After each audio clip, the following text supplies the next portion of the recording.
ஆளும் கட்சிக்கு முழுவதுமாக ஆதரவு தெரிவிக்கும் ஒரு அறிவிப்பாக இன்னைக்கு இருந்தது. வெள்ளை அறிக்கை நேற்று வெளியிட்டிருந்தாங்க. அது தொடர்பான இன்னைக்கு ஆளுநர் எல்லாம் பேசியிருக்காரு. கடந்த ஆட்சியினுடைய திட்டங்கள்லாம் செயல்பட இந்த மாதிரிலாம் சொல்றாங்க. இதை பத்தி எல்லாம் எல்லாமே ஆட்சியாளர்களுக்கு தகுந்த போல எல்லாமே சொல்லியிருக்காருங்க.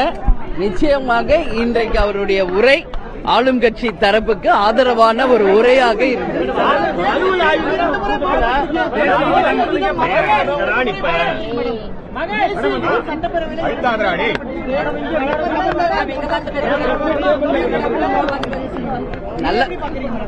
தேசிய கீதம் 2 முறை பாடி இருக்காங்க. அது நம்ம வரவேற்போம். அதுல ஒன்னும் தவறு ஒண்ணும் கிடையாது. தமிழ் தாய் வாழ்த்து பாடி இருக்காங்க. அதையும் நாம் வரவேற்போம். எல்லாமே இருந்ததுங்க.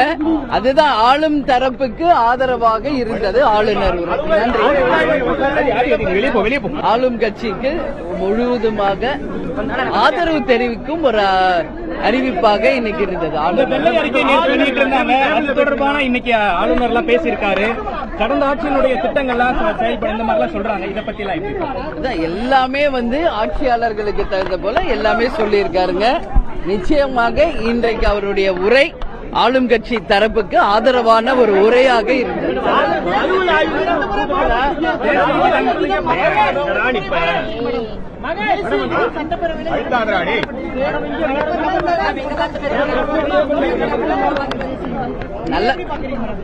தேசிய கீதம் 2 முறை பாடி இருக்காங்க. அது நம்ம வரவேற்போம். அதுல ஒன்னும் தவறு ஒண்ணும் கிடையாது.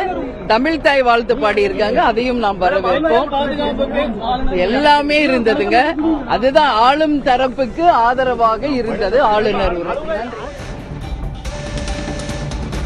ஆளுங்கட்சிக்கு ஆதரவாகத்தான் ஆளுநர் உரை அமைந்திருந்தது என்றிருக்கிறார் தேமுதிக பொதுச் செயலாளரும் சட்டமன்ற உறுப்பினருமான பிரேமலதா விஜயகாந்த். தமிழகத்தில் சட்டம் ஒழுங்கு சீரழிந்திருப்பதாக பிரேமலதா விஜயகாந்த் விமர்சனம் செய்திருக்கிறார்.